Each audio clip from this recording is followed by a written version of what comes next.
베델로 올라가라라는 제목의 말씀으로 하나님 말씀 선포하도록 하겠습니다. 1986년 세계가 엄청난 발표를 했습니다. 이 땅에 핵 탄두가 만들어진 게 6만 4천 개가 있다라고, 두세 개만 터뜨리면 지구는 박살난다라고 이야기했을 때 전 세계는 약간 놀랐지만 그 다음 날부터는 아무 일 없는다듯이 그냥 지냈습니다. 그러고 난데 86년부터 약 30년 이상 전 세계가 노력하고 최근에 발표한 숫자에 의하면 15,000개가 남았다 합니다. 근데 15,000개가 이렇게 옛날 핵무기보다는 훨씬 더 이렇게 그 능력이, 위력이 세다고 합니다. 두세 개 정도면 전 지구를 박살낼 수 있다라는 그런 보고를 합니다. 사람들은 두려워하지 않습니다. 처음에는 약간 놀랐지만, 코로나 사태가 처음에 일어났을 때 많은 사람들이 두려워하고 힘들었지만 시간이 지남에 따라 지치고 이제는 막 가는 사람들도 나오는 것 같습니다. 2011년 3월 11일 날 후쿠시마에 원전에 엄청난 사고가 생겼습니다. 그때 당시에 제 기억으로는 지진이 일어났는데 지진의 강도가 전 세계가 놀랄 만큼 8.9 정도 이렇게 놀라운 어떤 엄청난 어떤 지진이 일어나고, 그러고 난 뒤에 그 원전에 발전소가 문제가 생겼습니다. 그 마을에 몇만 명 살지 않았었는데 1시간 내에 쓰나미가 몰려오는 것을 전 세계 모든 사람들이 TV를 보고 그것을 지켜봤습니다. 1시간 안에 18,000명이 물속에 잠기거나 죽었습니다. 깜짝 놀랐습니다. 쓰나미라는 것이 있구나. 그래서 그때부터 우리나라 모든 사람들이 뭔가 문제가 생기면 쓰나미처럼 몰려온다라는 말들을 2011년 3월 11일부터 사용하기 시작했습니다. 그때 많은 사람들이 놀랐습니다. 그 마을에 있는 사람들을 일본 정부에서 많은 사람들, 어르신들과 어린아이들을 차에 실어서 도피하기 시작했습니다. 거기서 수십 킬로 떨어진 곳에 16,000명을 실어서 다 안전한 곳에 옮겼는데 그분들이 몇 달 가지 않아서 16,000명이 다 죽었습니다.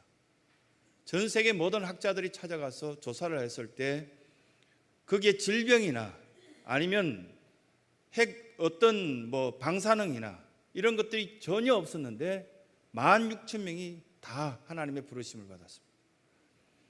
물속에 18,000명, 도망가다가 16,000명.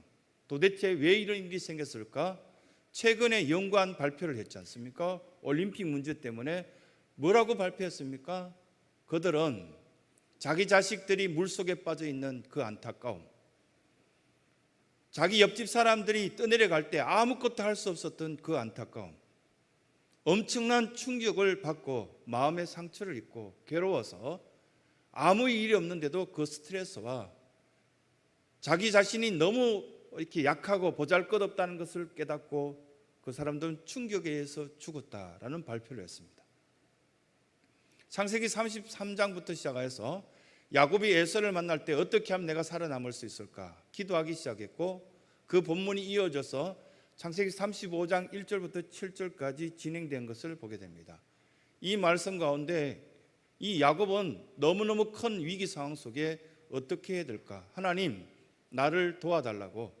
하나님께서는 우리에게 이런 어떤 어려운 상황 속에서도 큰 위기를 모면하게끔 하셨고 나에게 새로운 비전과 꿈을 주셨던 분이 아버지 하나님이 아니십니까? 라는 기도 속에 야곱은 죽느냐 사느냐 그 스트레스 속에 하나님을 만나는 그런 어떤 모습들이 오늘 말씀 가운데 담겨져 있습니다. 1절 말씀에 보면 하나님은 야곱에게 베델로 올라가라는 말씀을 전합니다. 왜냐하면 그 베델은 하나님을 야곱이 처음 만났던 장소였기 때문입니다. 새로운 어떤 비전을 가졌던, 새로운 어떤 출발점을 가졌던 장소가 베델이었습니다. 우리는 50년 동안 이런 길 저런 길 돌아서 여기까지 왔습니다. 그렇다면 하나님께서 저와 여러분들을 베델로 올라가라고 말씀하실 때 다시 한번 만나보자, 새로운 출발점을 가지라, 그 말씀들을 우리에게 해 주시는 것 아니겠습니까? 가장 먼저 하나님께서는 우리에게 말씀하실 때 베델로 올라가라, 이게 베트엘이라는 건, 베트는 집이란 뜻이고 엘은 뭐 엘사다이, 엘로힘 뭐 이런 어떤 단어를, 엘이라는 단어는 하나님 여호와를 뜻합니다. 하나님의 집으로 가라. 그러면 너의 문제, 너의 환난, 너가 짐지고 있던 그 모든 것들이 내려움 받을 수 있다라는 것을 우리에게 말씀하시는 겁니다. 신성교회를 오래 떠나 있던 분들이 이제 이 예배를 참여했던 분들도 있습니다. 그리고 유아유치부 아이들도 넉 달 동안 이 성전에 오지 못하다가 오늘 예배 드리러 왔습니다. 그리고 사랑하는 성도들이 사모하는 마음으로 이 예배의 처소로 나왔습니다. 우리는 어디로 가야 될 것인가? 베델, 하나님의 집으로, 하나님의 길로, 하나님의 방법을 선택하는 것이 최선의 방법이요 가장 아름다운 방법이라는 것을 믿음으로 확신할 수 있는 온 성도들이 되시길 간절히 소원합니다. 두 번째는 여기서 올라가라는 말과 함께 야곱이 그의 인생의 20년을 어떻게 보낸지 하나님 앞에 고백하는 내용이 나옵니다. 우리는 50년입니다. 야곱은 20년입니다. 예루살렘은 여러분들 알다시피 고지대에 위치하고 있습니다. 약 760m 정도에 보면은 지상에서 높은 곳에 예루살렘이 있고, 그래서 여리고로 내려가다, 베델로 내려가다 이렇게 표현한 것이 정상입니다. 그런데 베델로 올라가다라는 표현을 하고 있습니다. 왜 그렇게 표현했을까? 신앙생활은 내려가는 것은 굉장히 쉽습니다. 나 이제 삐졌어, 아무것도 안 해. 나 이제 모든 것들 하기 싫어, 삐졌어. 그런 순간 삶도 내려가고요, 경제도 내려가고요, 여러분들의 삶의 질이 떨어지기 시작합니다.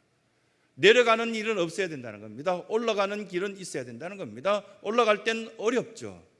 하나님의 집으로 향하여서 올라갈 때는 마치 우리의 어떤 모든 생활 가운데 보면 철로 역정에서 말하듯이 올라가는 것, 새로운 비전을 꿈꾸는 것, 희생을, 대가를 지불하는 것 어렵습니다. 하지만 가치 있는 인생이 됩니다. 질 떨어지는 인생이 아니라 아주 수많은 사람들에게 기쁨을 주고도 내 인생이 윤택해지는 그런 삶이 될 수 있다는 사실입니다. 야곱은 예루살렘에서 약 19km 떨어진 베델을 거쳐서, 그리고 세겜을 거쳐서 하란까지, 바단 아람이라고 성경에 나와 있죠. 그 북쪽에 있는 이방 땅까지 갔다가 거기서 삼촌 라반에게서 20년 동안을 지냅니다. 7년은 레아를 위해서, 7년은 라헬을 위해서, 6년은 재산을 정식하기 위해서 어린 양떼를 기르면서 고생하는 약 20년을 지내고 이제 돌아오는 길에서 만난 것이 바로 세겜 땅입니다. 세겜 땅에서 엄청난 일이 생깁니다. 그렇게 예뻐했던 자기 딸이 세겜에 있는 어떤 젊은이 추장의 아들에게 성폭행을 당하죠.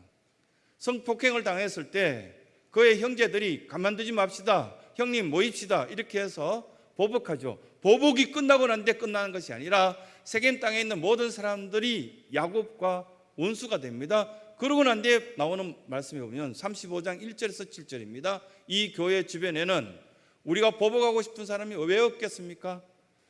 이 교회를 향해서 욕하는 정부의 이야기를 들은다면 발끈하죠. 차별금지법 당장 어떻게라도 반대하고 이렇게 걸기라도 하고 싶은 그런 생각이 듭니다. 그러면 신성의 공동체를 향하신 하나님의 뜻은 무엇일까? 먼저 베델로 올라와서 하나님을 만나고 하나님과의 거처 사랑을 회복하는 것이 먼저라고 우리에게 말씀하신 것을 듣게 됩니다.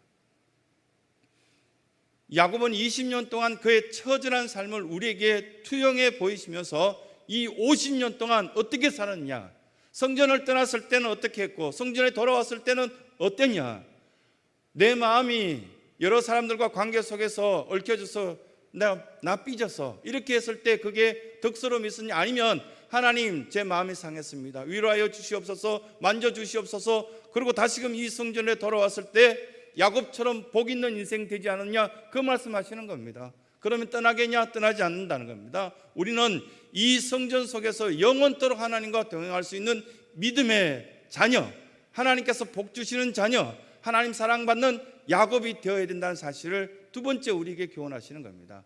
세 번째는 이 모든 일들로 통하여서 우리는 새로운 출발점을 가져야 되는데 새로운 어떤 비전들이 우리에게 필요하지 않겠습니까? 이 지역을 품에 안고 가는 교회가 되어야 된다는 말씀을 이 말씀 가운데 교훈하십니다.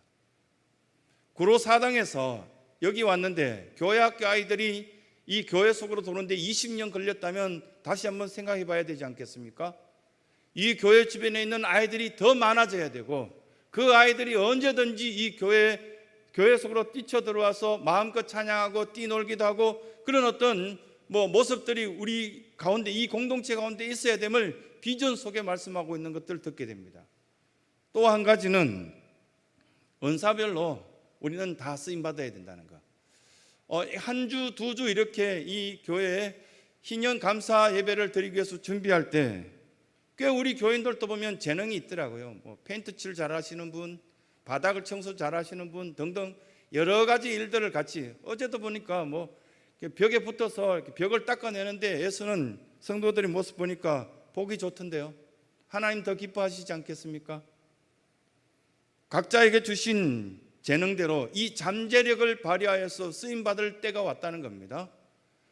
그렇지 않는다면 이 나라 속에서도 나라의 문제점들 여러 가지 있는 것 여러분 잘 알고 있지 않습니까? 모이면 다 이야기하시던데요. 그러면 나라를 위해서 비방하는 사람들이 많으면 되겠습니까? 아니면 참여해서 그 일들을 바로잡고 좋은 일들로 만들어가는 사람들이 많으면 이 나라가 좋아지겠습니까? 교회 공동체가 마찬가지인 것 같습니다.